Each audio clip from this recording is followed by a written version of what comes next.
coal mine wasn't far now.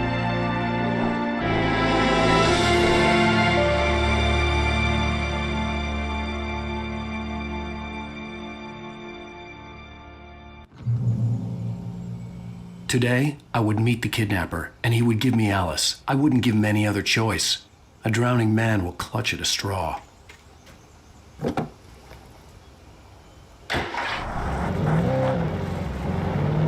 Little by little, without realizing it, I'd come to believe that the story in the manuscript was coming true. The current of its narrative had taken me deeper and deeper into dark waters. Alice had been taken from me. Barry was probably in jail. I was a fugitive from the FBI. The whole world taken over by the dark presence was trying to destroy me. It all felt real, but it matched a textbook case of insanity.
This is Pat Main, and you're listening to KBF-FM. Folks, I want to apologize for kind of abandoning you to that looping music track last night, but I was detained. You see, I encountered a big-shot G-man with an itchy trigger finger who could use a lesson in manners and a boot in the ass, not necessarily in that order either. Now, folks, I know I'm not being very informative here, and I apologize for that. I really should just keep quiet, but I'm just so peeved right now, because some people just shouldn't be carrying badges. And I'm just glad that our Sheriff Breaker was there to straighten things out. And if someone I met last night is listening, let me just say, I'm sorry if my mouth got you in trouble. I'm pretty sure you're not the bad guy here. Godspeed, son. I hope you know what you're doing. Now, on a lighter note, I'll be talking to Dr. Nelson all morning. But first, a little music.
Welcome back to KBF-FM. Hope you enjoyed that tune.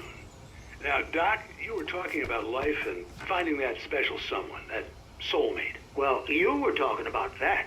I was saying I don't buy it. Oh, see, to me, that's strange, because I always pegged you as a hopeless romantic. You got me there, Pat. But I think love's where you look for it. And you need to do a lot of looking, sure. But the idea that there's that one special person out there for you, and if you miss that chance, it's gone forever and you're forever incomplete. I mean, isn't that depressing? Or heck, childish even?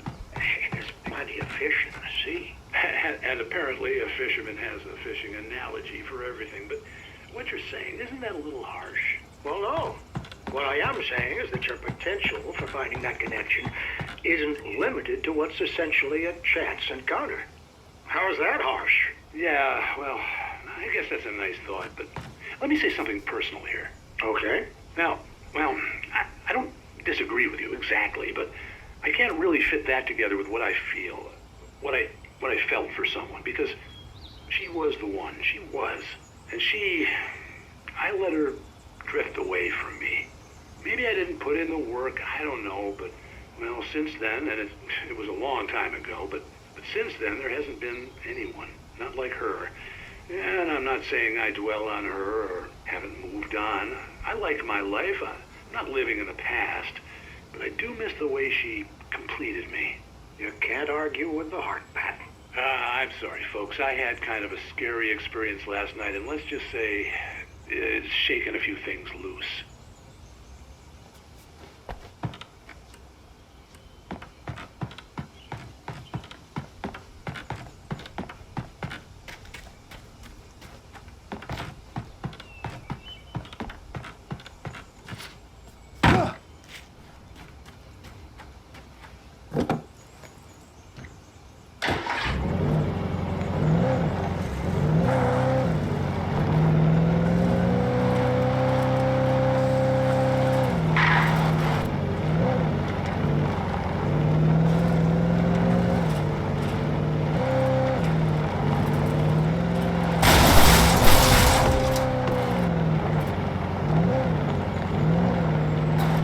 I was early. I was supposed to meet the kidnapper at noon in the main building.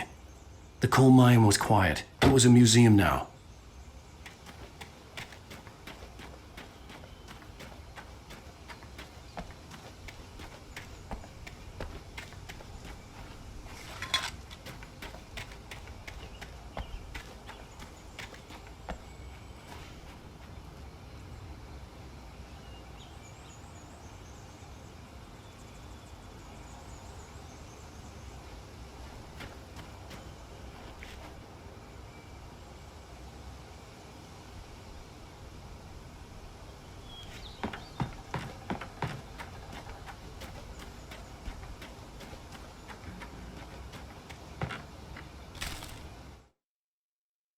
With Nightingale gone and the night wind blowing in through the broken studio window, Maine stared at Sarah.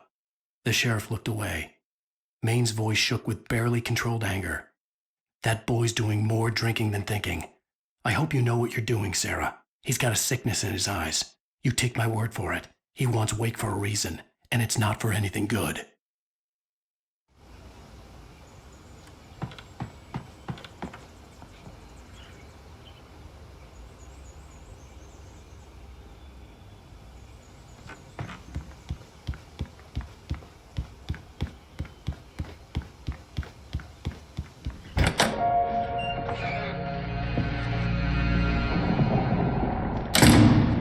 I didn't want to go outside. Cops had to be looking for me. The noon sun turned the place into a sauna.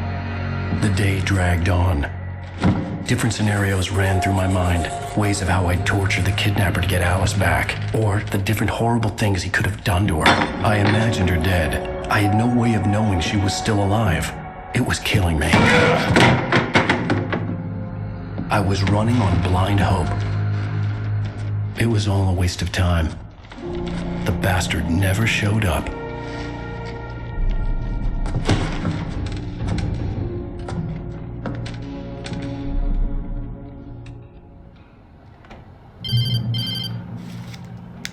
Wake! Where the hell are you? Change of plans. You know where Mirror Peak is? It's a big mountain north of where you are. You follow the path from the mine, you can't miss it. There's a lookout point there. I'll be waiting. I'm through being jerked You around by want to you. see your wife alive? Because if you do, you better watch what you say to me. Do we understand each other? I want to talk to Alice. Yeah, and I want the manuscript. Don't keep me waiting, Wake. Hello? Hello! Ah! I'm gonna kill him! I had to get to Mirror Peak.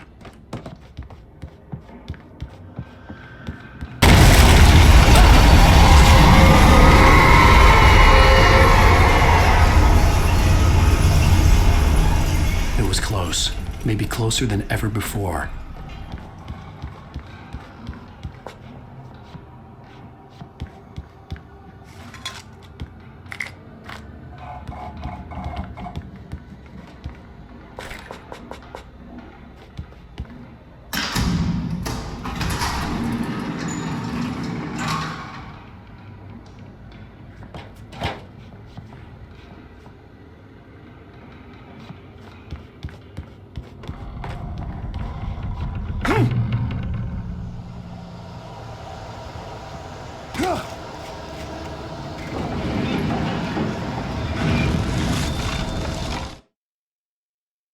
When Thomas Zane fell for Barbara Jagger, it happened fast. She was young, vibrant, and beautiful, full of life. He had never been a very happy man, and without any seeming effort, she had changed all that. Zane felt good for the first time in his life. Everything she did was another piece of a jigsaw puzzle he hadn't even known he'd been missing.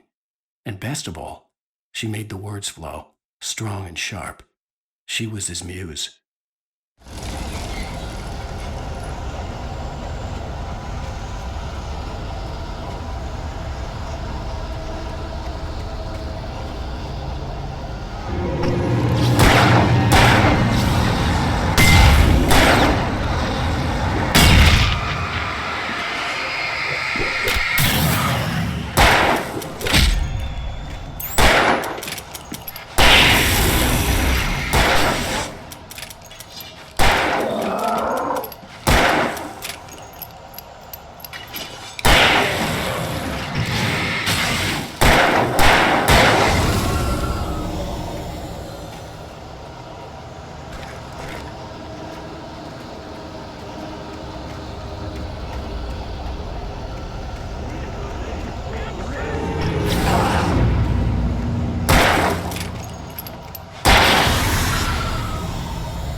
The only way to reach the hillside ahead was to go through the building. I had to find a way to avoid electrocution.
Some of the taken retained echoes of their former selves, but these were just the nerve twitches of a dead thing.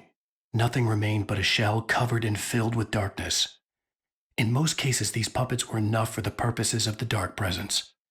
But for anything more elaborate, as with the writer, it was different. It needed his mind. And so rather than taking him over completely, it merely touched him.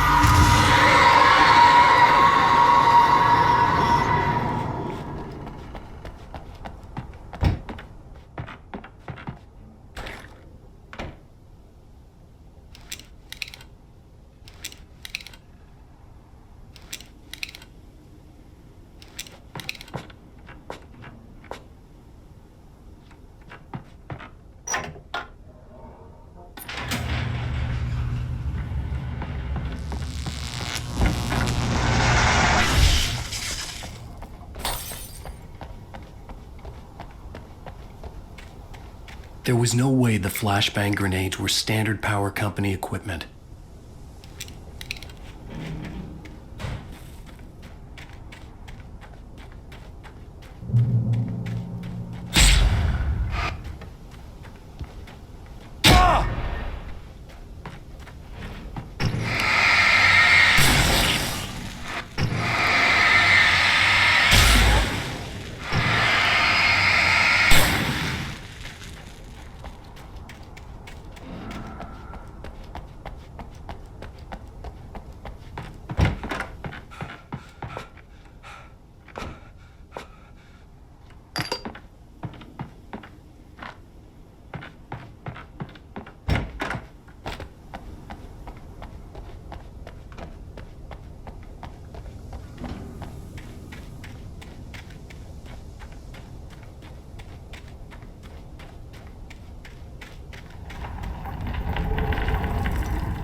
I stared through the bars of the jail cell. Barry stood behind me, swaying on his feet, looking as ill as I felt. Agent Nightingale stood on the other side of the bars with Sheriff Breaker. Nightingale had a stack of manuscript pages in his hand. He seemed unhinged as he gloated. "Well, I've got you now, Raymond Chandler. It's all here. All the evidence, including conspiracy to murder a federal agent."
I had no real plan. I was going to give the kidnapper all the manuscript pages I had for Alice. If that wasn't enough, I'd hold him at gunpoint and make him talk.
The dark presence was moving ahead of me in the same direction I was going. A cold feeling settled itself in the pit of my stomach.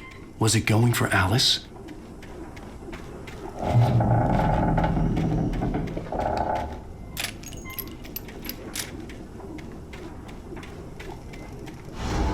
The graveyard shift may cause cancer.